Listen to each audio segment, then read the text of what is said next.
Welcome to the Giving Current. Today we're joined by Ashley Dietz, who's president and CEO of the Florida Philanthropic Network.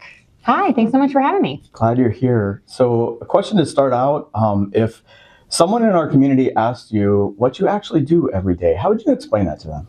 I mean, we should probably ask my husband that too, because he still has no idea. So for me, I've been in philanthropy for about 15 years. I started off as a funder, but now at FPN, which is a network of funders and grant-making organizations, essentially we are the voice for the sector for the state of Florida. So we have 140 members that make up FPN. They represent about $13.1 billion in assets and give out $1.1 billion annually back into the state of Florida. A lot of what we do is convening, partnering, and advocating on behalf of the sector, providing space for our members to work together, collaborate, have difficult discussions on what's going on in their communities, and really try to grow a robust philanthropic community here in the state. Isn't that incredible? $1.1 billion from all of these caring people, donors, foundations around the state. And that's just our members. That's Yes. just FPN members. We know there are other philanthropic bodies that reside in the state of Florida. Some of them are entities that reside here, but maybe they live here only 6 months in a day, depending on the type of foundation that it is,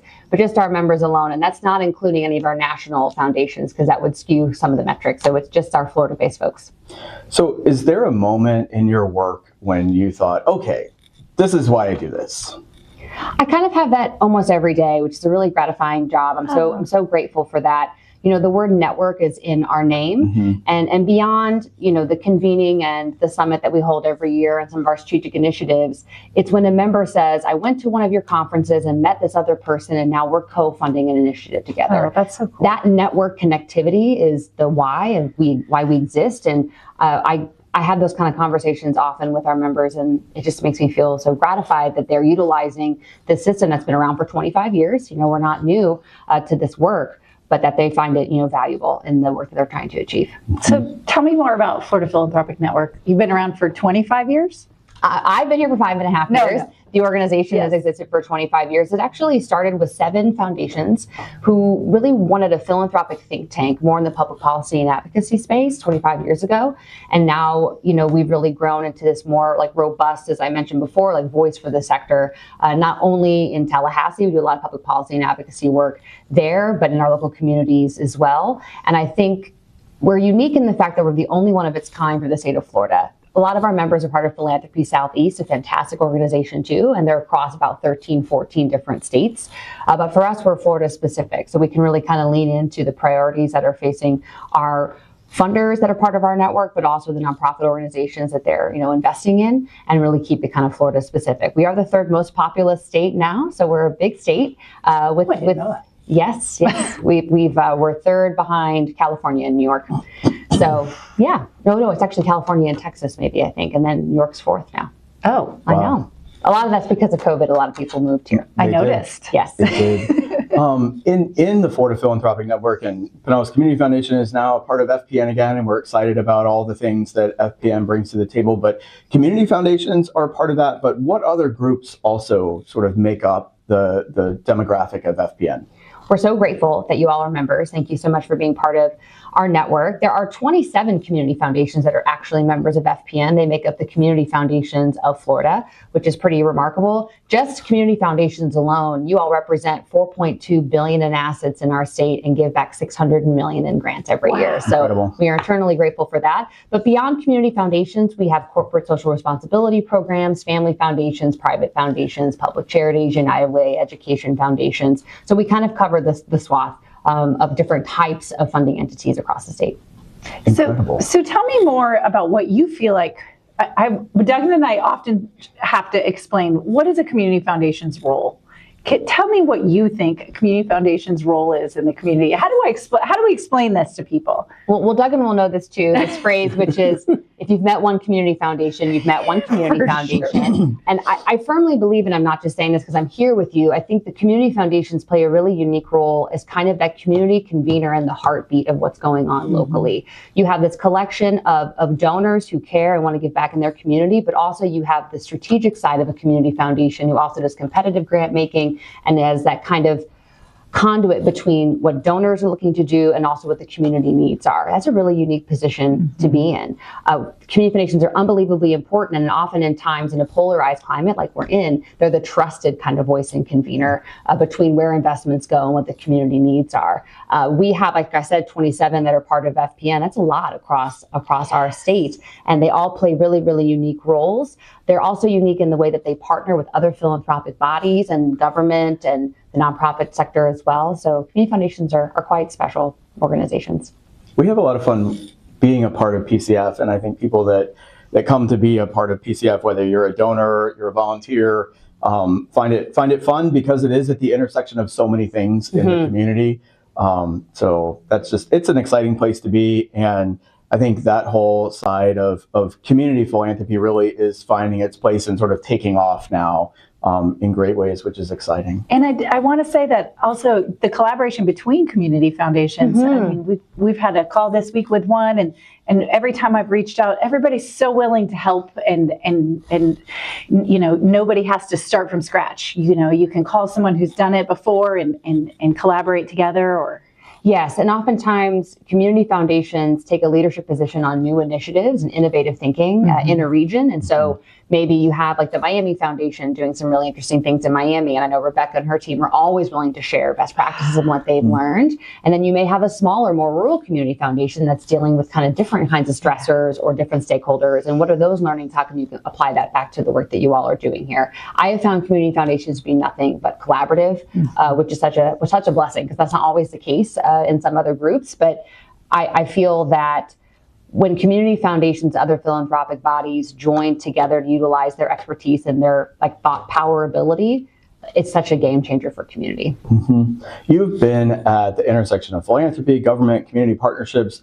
Our first interaction was back in your United Way days. I know. And so it's been a while, but what really drew you to this work in this philanthropy and community space? Well, I first have to say a shout out to you, because you were kind of like a superstar idol to me when you were at United Way in Pasco. Because I actually, before United Way, when we first moved to the States for my husband's job 10 years ago, you know, when you get into a job in philanthropy, it's kind of coveted. People don't really leave. And so I was trying to make my way, and I'll tell you how I landed in philanthropy in a minute.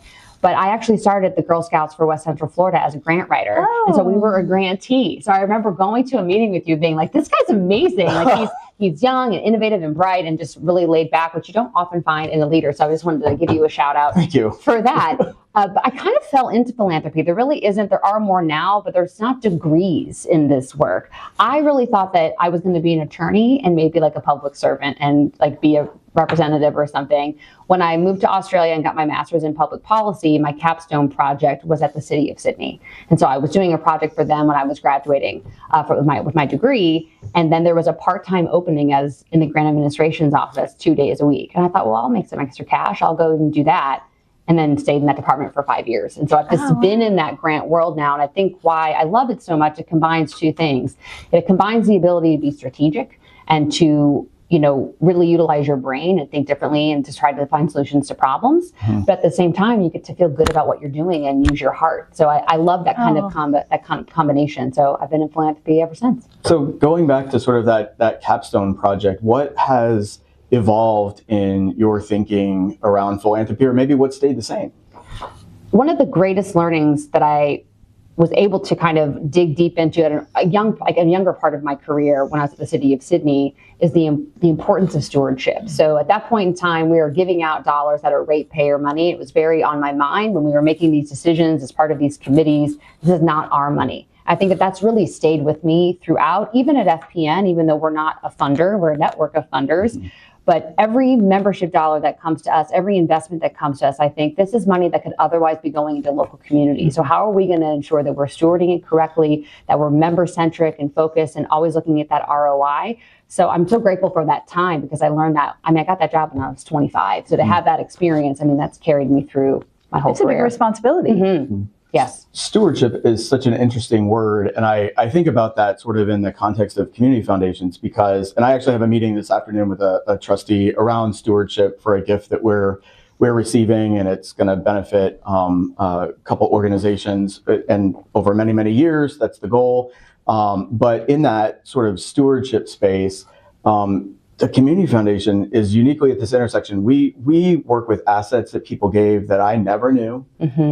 I will never know, and came from 50 years ago. And we are helping to grow the assets of the foundation, hopefully from people I probably will never see their gift come to fruition, because it will happen 30 years from now. And maybe I'll be here at PCF 30 years from now, but most likely not. But in that intersection of people that you don't know and they left gifts, and you're doing the very best that you can for the community by what they've given you, but then trying to get people to also understand how that works, and get them to believe in that and understand when your gift comes to fruition 30 years from now, we're going to have the same values, the same philosophies, and we're going to do best by the community with what you gave us. It's a very interesting space to be in. And it's one that has to be have integrity and respected, and looking at donor intent, but also what what is best for community as things evolve and change. And I think that's why community foundations, as I mentioned before, are so unique, because the vehicles for giving at your organization are very varied in how you have to manage that. And like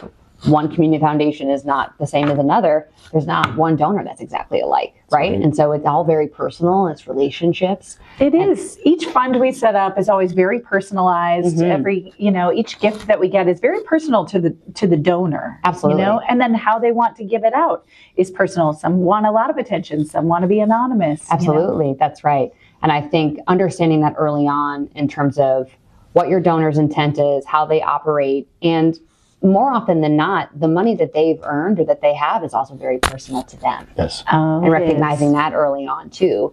And so those personal relationships are unbelievably important. So Florida continues to grow rapidly. From your vantage point, how is that shaping the state's giving landscape? So I think there's two things that we've seen in the last really 5 to 6 years that is important for funders to keep an eye on, community foundations to keep an eye on. The first and foremost thing is that we're about to have a massive transfer of wealth here in the next 10 to 20 years. When you have concentrated locations in Florida with high net worth individuals that are going to be passing that on to their family, that is a huge opportunity for community foundations and for foundations to get more actively involved. And how do you, as community foundations, ensure that those folks are going to stay in Florida, that they want to continue on with your community foundation, they want to continue to invest in Florida, particularly if you have a family, let's say, that's moved to Naples and their kids live somewhere else, and they're going to have that transfer of wealth. How do you ensure that those family members think of Florida also as their home, beyond where they made their wealth and they're bringing it back down to Florida? And that's going to be billions of dollars that are transferring. So I think that's something to keep an eye on as we're looking at the next generation of givers and what that looks like. And then the folks that are moving here, kind of similarly, are they viewing Florida as a place that they want to invest in? Is this a place where they want to see their communities prosper and thrive, even if they're not from here, because they've all moved here from other states? And then probably the $1 million question, or maybe it's multi-billion dollar question, is how do we get millennials and Gen Z and those folks to think about vehicles of giving in a different way? They have exposure to AI and different technology, and a lot of what we've seen in kind of the data and the research is that they care very deeply about personal things that they want to invest in, and are they going to want to invest in systems change and things that maybe don't sound as cool on paper. And so how do we as practitioners, as community foundations, as community leaders kind of help to shift and shape that narrative so people utilize and think about Florida as the place where they want to invest long term? How do we get them to continue to be philanthropic? How does that pass down to generations, Of course. And also, there are stressors for millennials and Gen Z and beyond in terms of rent and wages and all those things too. But I think what's so critically important is that philanthropy is often seen to fill the gap of things that are happening, right? We know there's stuff going on right now around property taxes. We know that when there is an issue and shift in funding from the government level, that oftentimes they'll look to philanthropy to fill, what's been missing. We know that if we put all the funding from philanthropy together, we could not, close those gaps. But what we can do is ensure that we bring the next generation along, get them issue specific in the way they think about how they want to invest their dollars and give back to community. But it's going to take all of us, not just community foundations. It's going to take the business community too, government, private foundations, corporate folks to kind of band together to talk about the narrative of why it's so critically important to communities for us to continue giving. I think that's one of the helpful places that FPN is at, is providing a table for some of that conversation to happen among different sectors in philanthropy, and also to be a place that we can share ideas with each other about how we're doing that. I think that's a great. I see that as one of the key values that you bring to locations like Pinellas Community Foundation. Oh, thank you. I think what we try to do is create a safe space for funders to have those really important conversations. I think we've seen a massive shift too in the last 4 to 5 years on the importance of public policy and advocacy. Mm-hmm. Public policy and advocacy is the long game. We know that. FPN, kind of how we view our role in that specific type of work. We're not going to Tallahassee to slash bills or to have appropriations. Like, that's not our role. Our role is to be a thought leader and a critical friend and the support to legislators to say, this is what philanthropy is. This is what we do. Here's some research that we have that can help you to make decisions, because those policies that become law really impact how we do business and how nonprofits do business. So I think that is a huge shift that we've seen, just kind of our role in the public policy and advocacy space. When I first joined 5.5 years ago, at that time, we only had 86 members. So we've grown 48%. Wow. Which is amazing. Congratulations. Thank you. But the number one thing we heard from those 86 members, I met with all their leaders, is they wanted us to be more active in the public policy space. And that has been a huge game changer for us, to be more known in Tallahassee and to kind of claim our lane for the philanthropic space. And, there are some things that we may wave across the aisle on in education and health and civic engagement and environment, because they're priority areas for us, but really it's protecting the philanthropic sector that's number one for us. We've done some stuff at the federal level too. There were some things that came out last year, and we'll continue to keep an eye on that and make sure that we're across it, but we're really pretty laser focused on Florida. And I will say, I think your comment about all the power of philanthropy, and philanthropy, when you put it all together, whether they're members of FPN or not, that looks like this giant pie, but it cannot fill all the gaps that our country has. No. And so as we're looking at reductions in funding that might be coming from the federal government or the state, and how that landscape is shifting, and I know that that's affecting a lot of our nonprofits in the community, and many of them are just, the uncertainty is scary. There is some certainty for some, and they know that money won't continue to flow at the same rate that it once did, and that supports critical services in the community. But one of the challenges, I think, from a community foundation perspective, is that we are meant to be community responsive. And so we want to reach out and we want to help. Yes. But then we also have limitations in the amount of work that we can do and the amount of help that we can provide. For example, last year, at the end of the year, when the government shutdown happened, we released funding to food banks and food pantries in the community, knowing that they would see significant increases in the number of people that are reaching out for help. Even with just the uncertainty around what might happen, what might not happen, we knew there would be an increase in the number of organizations or people reaching out to organizations that provide food support. But we can't do that every week and every month. No. And we could fill a momentary gap, and not even fill the gap, but provide additional support. But philanthropy cannot fill everything. I wish it could, but it doesn't. I think a way that donors and funders can help, though, even though they can't be everything to everybody, is maybe thinking about switching some of the investment models to be more unrestricted operational support for nonprofit organizations. I think sometimes, if there are, reduction in funding from other, areas that are out of a nonprofit's control, putting more onus on them to do reporting on how many backpacks did you buy the kids or whatever it may be is not helpful to them. If you have a trusted relationship with them as a donor, as a foundation, saying, we support you in your efforts, instead of giving you $50,000 toward this program, we're going to give it to you in general operating. We know that you are doing your work and doing great things in the community. That is so freeing and powerful for a nonprofit organization to help with their health and capacity when there are funding cuts. So I'm kind of on my high horse about it, because I think the more we can provide flexible opportunities with general operating support, I think it's only going to strengthen the nonprofit sector in this time when there are funding reductions. And we believe wholeheartedly in that. That's why we do 2-year operating grants as our. It's so wonderful. So that organizations, we trust you.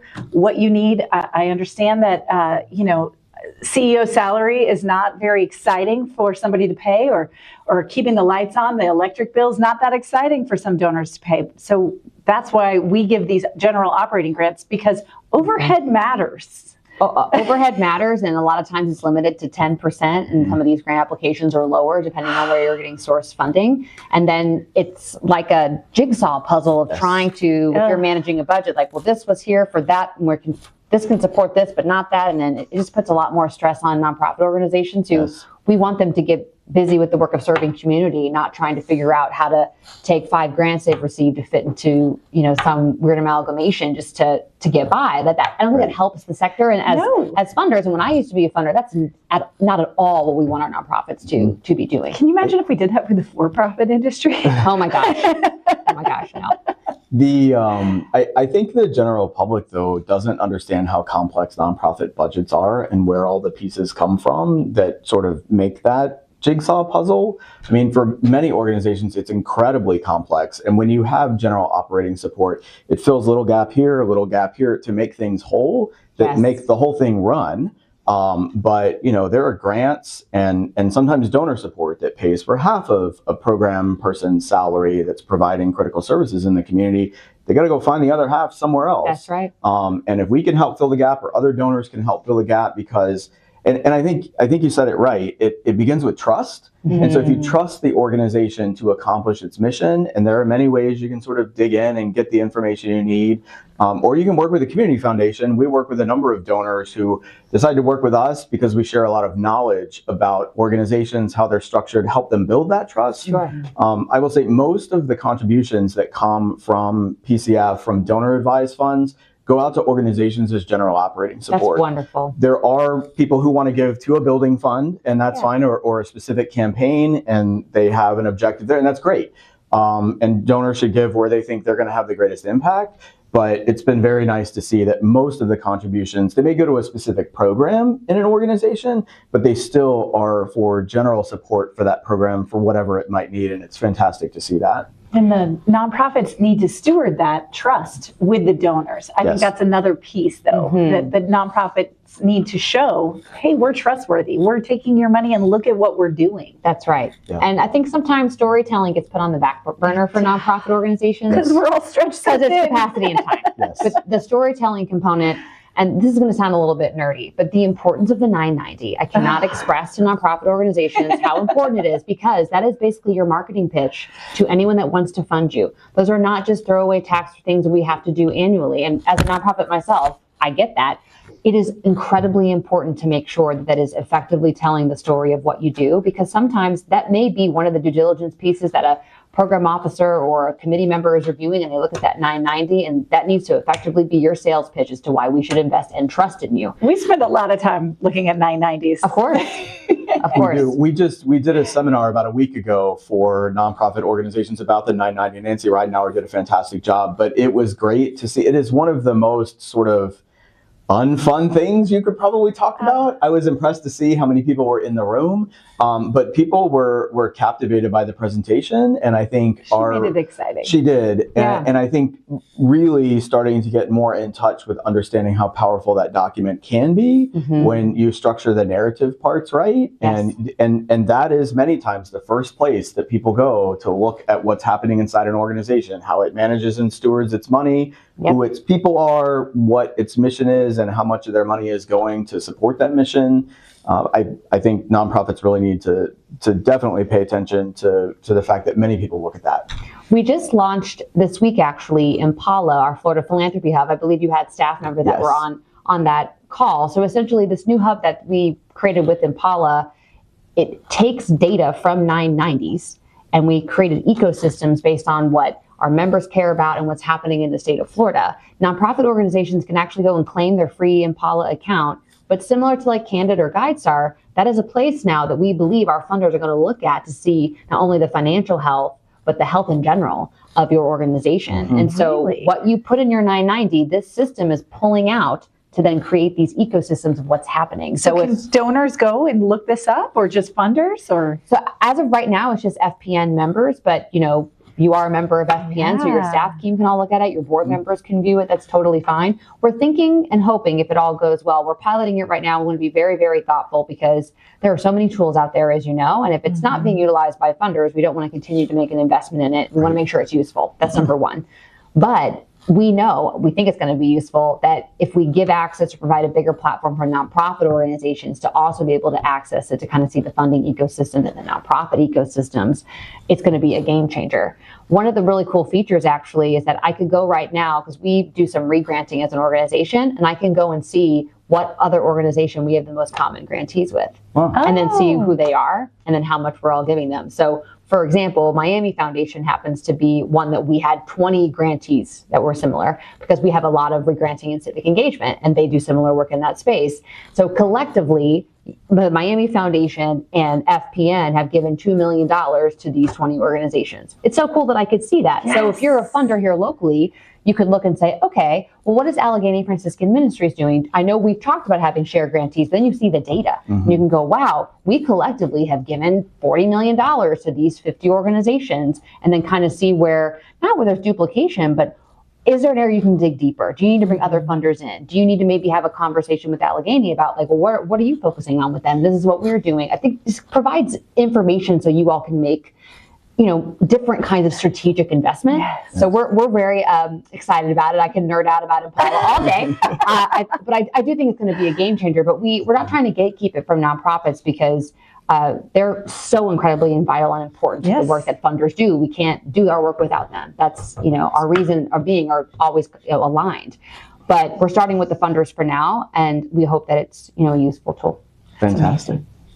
So community foundations, specifically in Florida, have been really key in helping with the hurricanes that have happened.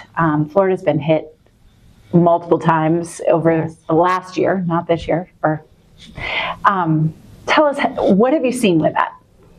So about 5 years ago, actually, we started an organization within our membership. It's actually called FERN, which is the Florida Environmental Resiliency Network. So it's a specific group of funders who care deeply about the environment, but also about disaster preparedness and crisis response when these things happen.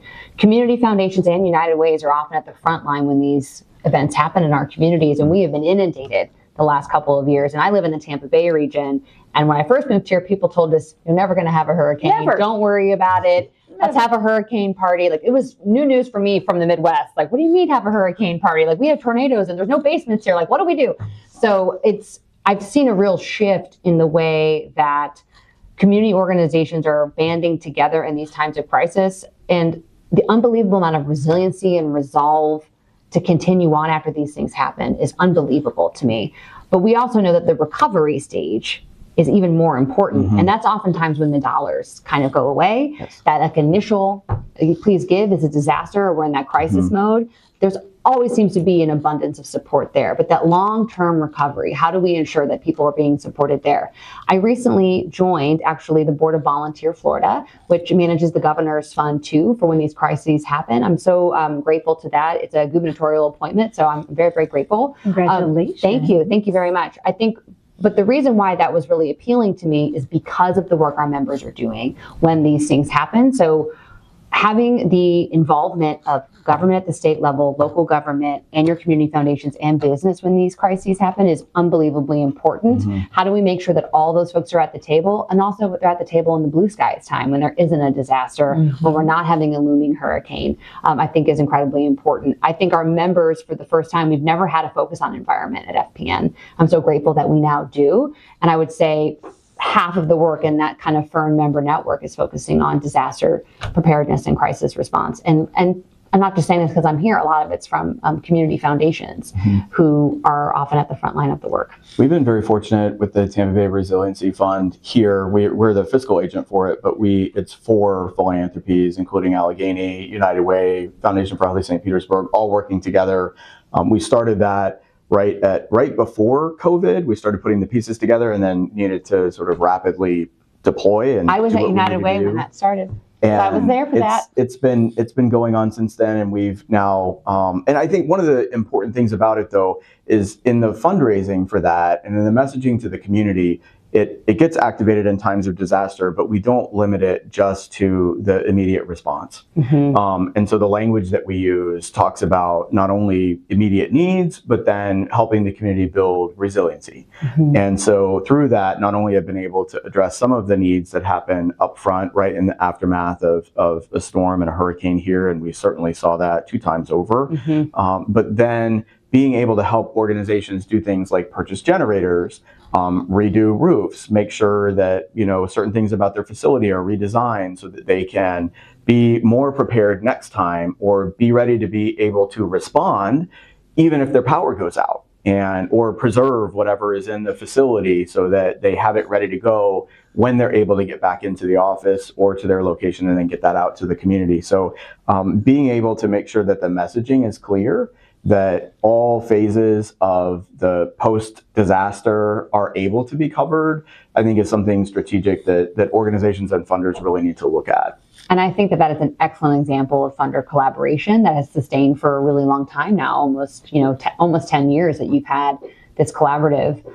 The Florida Nonprofit Alliance and FPN, we actually created a toolkit for nonprofits and funders too, essentially to help them in the blue sky period plan for when these things happen, meaning when you're under crisis or duress, knowing who you're supposed to call, what you're supposed to do. And we also know at some of these government agencies and or nonprofits, there might be staff turnover. So the name you may have in a document from a year ago is a different person. You don't have time in those moments to kind of figure that out. So we're encouraging folks with this kind of toolkit document, this to kind of be a helpful guide to say, hey, in the periods where there isn't going to be a looming storm, how are you making sure you're prepared internally, operationally? Who are going to be your key partners? Have you met with them to talk about who's going to handle what when this crisis might happen? Thank goodness we didn't have one this year, but I think that kind of planning and preparedness part for nonprofit organizations is incredibly important. So when something does happen, inevitably in Florida is going to happen again, they had their ducks in a row. There were so many changing policies within FEMA, for example, too, like having that all up to date. So then people actually know what to do around insurance and what advice to give. And I was speaking to the Charlotte Community Foundation, and they were having people send them actual tangible items during the storm, and they have nowhere to store them, but people think they're helping, so they just are sending stuff. And so how do you have those policies worked out about what you will and won't accept and where to send them? And that planning is so unbelievably important. But I'm so happy to hear the collaborative is still running strong. Yes. And those are all members of FPN, Allegheny, Vision for Healthy St. Pete, and United Way Suncoast. So we're grateful for you all. Thank you. What advice would you give to emerging philanthropic leaders across Florida? I think the number one advice I would give to philanthropic leaders is around authenticity and recognizing that collaboration moves at the speed of trust. I think oftentimes you have an emerging leader that comes into a role, they want to change everything and they want to make their mark on something. Active listening is so important, but trust building takes a really, really long time.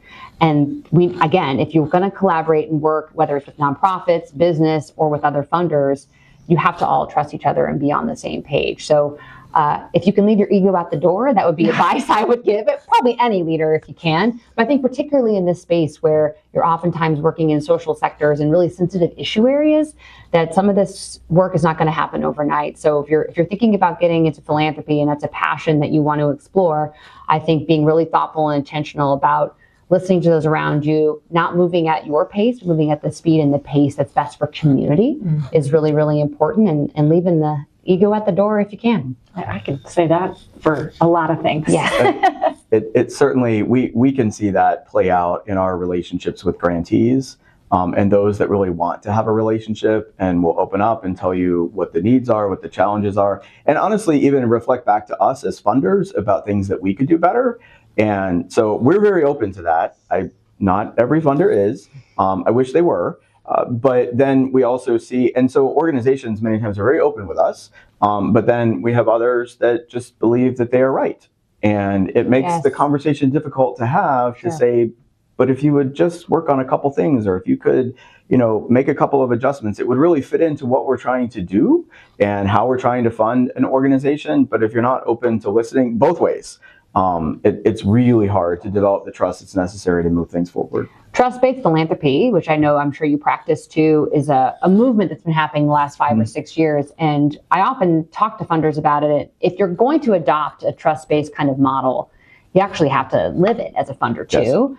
And nonprofits are afraid sometimes to say what's really going on because they don't want it to be punitive and then they might miss out on funding. So if you establish that trust, which is so critically important, I'm so happy to hear that they're opening up to you about what's going on, because inevitably it's not going to be exactly how they wrote it in their grant application. Correct. And that's okay. 99% of the time, it's probably shifted and changed. I'd rather know as a funder what that is earlier on than wait till the end of year reporting and have that kind of fear factor of, well, I'm not going to really tell you the full story because we don't want to get funded. This is a partnership. Right. Yeah, and I think having nonprofits that we funded made a mistake, and they've come to us and said, you gave us a grant for this purpose, and we didn't use it for that. Yeah. Help us navigate this. I mean, that actually shows an incredible amount of trust. Yes. And it keeps that relationship intact. When people hide things, or that breaks trust. Oh, for sure. And a lot of that, unfortunately, it's just that funder grantee dynamic. Yes. There's always going to be power, even if there's a trust relationship. That's hard to kind of not think about when you're on the grantee side of things. But I think the fact that you were willing to have those open conversations and work alongside your nonprofits as partners, I mean, that's a wonderful thing and hopefully that continues to grow with other nonprofits and funders across the state of Florida, because we need each other to do this great and powerful work, and it shouldn't feel punitive. And things change. We have to be open and adaptable and flexible as funders to know that that's going to happen and when our grantees come talk to us about it. For sure.